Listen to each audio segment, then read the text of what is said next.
This video is sponsored by FanDuel Bracket Madness. If you're worrying over a busted bracket, download the FanDuel Sportsbook app or fill a bracket out online with the link in the description and get points for every game in the tournament you pick correctly. Finish in first and you'll win a share of a $100,000 jackpot. Other top finishers will split an additional $150,000 in prizes. All you have to do is make a free bracket for a chance to win. One bracket per user, 21 years or older, no purchase necessary for a shot at $250,000 in total prizes.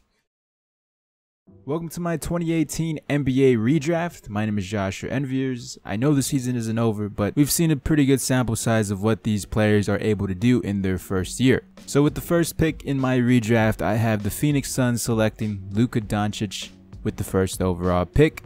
This pick just makes sense for the Phoenix Suns, and they probably even thought about this considering they hired Luka's former Slovenian head coach. Plus, the Suns don't have a point guard for the future right now. Luka playing the point guard with Devin Booker, that's a perfect combo offensively.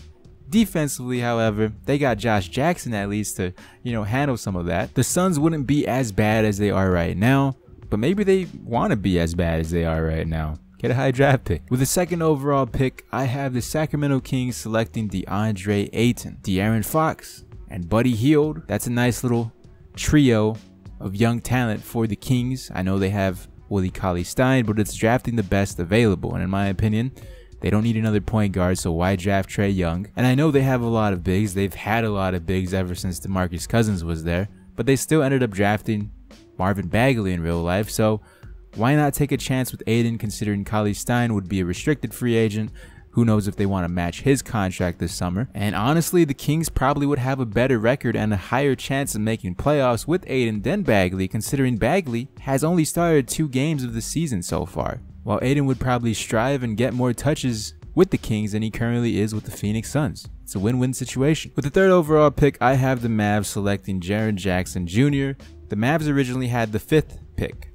They traded up, and I'm going to keep it for the sake of the redraft, that they still trade up and they want Jaren Jackson, Dirk's replacement, because they wanted Luka to play alongside with Dennis Smith Jr., and that obviously didn't work out. They traded Dennis Smith to the New York Knicks. So since Luka wouldn't be there, Dennis Smith Jr. is still the point guard for the foreseeable future for the Mavs. Now the big what if here is not if Jaren Jackson is going to be good or not for the Mavs. I think he'll be phenomenal, but would the Mavs still have enough assets to trade for Kristaps Porzingis, considering they wouldn't be trading Dennis Smith Jr. away? Now, as things are right now for the Mavericks, the playoffs aren't a for sure lock for them next season. They still got to work in Kristaps Porzingis, and they have to add another guy with Luka and Porzingis to be a serious threat. So realistically, the Mavericks this year with Luka, or in a hypothetical world where they draft Jaren Jackson, would be about the same, just a whole lot less hype. With the 4th overall pick, I have the Memphis Grizzlies selecting Marvin Bagley, and like I said when talking about Ayton, he just hasn't been starting a lot for the Kings. But with Memphis, he would have been able to get in that starting rotation, most likely day 1. Drafting Marvin Bagley over Jaren Jackson wouldn't change much for the Grizzlies this season, maybe down a couple of years down the road, but that won't be anytime soon, considering the Grizzlies, they're a good team, but not good enough in the Western Conference, and that shows considering they traded Marc Gasol and seem to now be building around Jaren Jackson. So the key here is, would you rather have Jaren Jackson or Marvin Bagley? With the 5th pick, I have the Hawks selecting Trae Young. I feel like this was a meant to be pick, considering they traded down for him to begin with, and arguably Trae Young is the 3rd best rookie out of the 2018 draft class this year. Between Luka, Ayton, and Trae Young, those are the guys in the Rookie of the Year contention. And if I'm saying he's top 3 in the 2018 draft class, how did he fall all the way down to 5? That's only because the Mavericks didn't need a point guard, considering they had Dennis Smith, and the Grizzlies had Mike Conley. Mind you, the Grizzlies could have possibly traded away Mike Conley, but they wanted to see if they had enough for what it takes to make the playoffs with the roster that they had, and in real life we see that they obviously didn't. So Trae Young could have been a good fit for Memphis, but I still think Memphis would have wanted to try and keep that core together, while the Hawks still would have ended up trading away Dennis Schroeder, considering they were in rebuild mode, and Trae Young, a younger guard. With the 6th overall pick, I have the Orlando Magic selecting Colin Sexton. The Magic are in an awful place when drafting these past few years. With Bamba and Jonathan Isaac, those are two raw talents that just haven't developed yet. And I don't know what the Magic's timeline is, considering at one point at trade deadline, they said, you know what, we're going to keep Nikola Vucevic. We're going to try to make this playoff push. And right now, they're not making the playoffs. It would definitely upgrade their point guard position immediately. Although DJ Augustin may start at the start of the season, Colin Sexton would eventually take over the role as a starting point guard for the Orlando Magic. I don't know, even with Sexton, I don't think they would be any better with him or choosing Bamba. The Magic are going to be the Magic for the foreseeable future, and they need a high draft pick, top 3 draft pick. Maybe that'll help them sort things out and speed up the process a little faster and get them out of limbo. With the 7th overall pick, I have the Chicago Bulls selecting Kevin Knox. Now, this one's an interesting one because they still wouldn't have a big for the future, but I feel like Kevin Knox would pair better with Lauri Markkanen than a guy like Wendell Carter. Forwards are hard to come by in the NBA. The small forward position, I know for the longest time, the Clippers, when they had Blake and DeAndre and Chris Paul, the only thing they were missing was a solid small forward.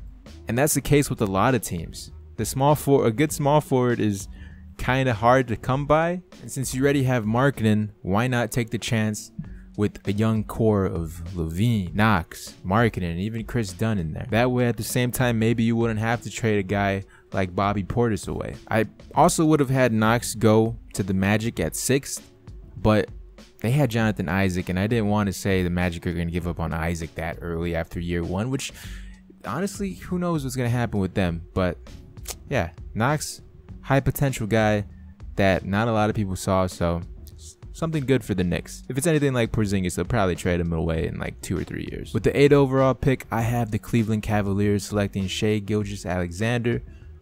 I wanted to have him selected at 6th as well. Like that 6th pick, the Magic could have selected anybody. I just threw Colin Sexton in there simply for the numbers and because he's what they needed, a point guard. Shai Gilgeous-Alexander, I wanted him there, but at the same time I remembered, isn't he kind of just like Elfrid Payton?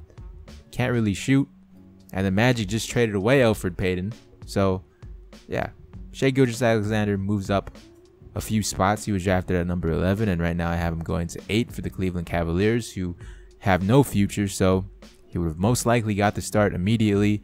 Actually, maybe not, considering they had huge contracts like George Hill. He would probably have the Colin Sexton role where he comes off the bench and then gradually works himself into the lineup. Definitely not as a scorer as Colin Sexton is in his first year, but overall, better point guard, better facilitator, and he has the height advantage. But he's from Canada, and the Cavs have a reputation of trading away their first overall Canadian draft picks. So maybe it's a good thing Shai didn't end up with the Cavs, because the other one got Kardashian cursed. With the 9th pick, I have the New York Knicks selecting Wendell Carter. Now, this would be an interesting one, because would they still be able to get Mitchell Robinson, Alonzo Trier in the late 2nd round and signing an undrafted rookie? Wendell Carter has a lot of similarities with Mitchell Robinson, but while Mitchell Robinson is more of a Clint Capella, DeAndre Jordan type player, I feel like Wendell Carter could eventually develop a 3-point shot and take his game to the outside and be more of a threat versatility-wise for the Knicks, tanking for Zion. With the 10th and final pick we're going to be covering, I have the Phoenix Suns selecting Mo Bamba. This was originally the Philadelphia 76ers, but just like the Mavs and Hawks, we're going to say that the Sixers still traded for the Suns pick, and the Suns select Mo Bamba. This is a kind of a good situation for Mo, considering he's not that NBA ready his first year. Maybe it would have been a different story if he had a good point guard, unlike he did with the Orlando Magic this year. A guy like Luka facilitating the basketball and, you know, giving him some open lobs. That would be pretty nice. That would actually make the Phoenix Suns a whole lot better if they were able to draft 2 high potential guys in Luka and Bamba for the future, pairing alongside Devin Booker. Yeah, the Suns would be something nice. So that's my 2018 redraft for the top 10 lottery picks. Do you agree? Disagree? Let me know in the comment section below. Like, subscribe, click on some of these other videos, share the video around, and go fill out a bracket. All links will be in the description. Thank you for watching.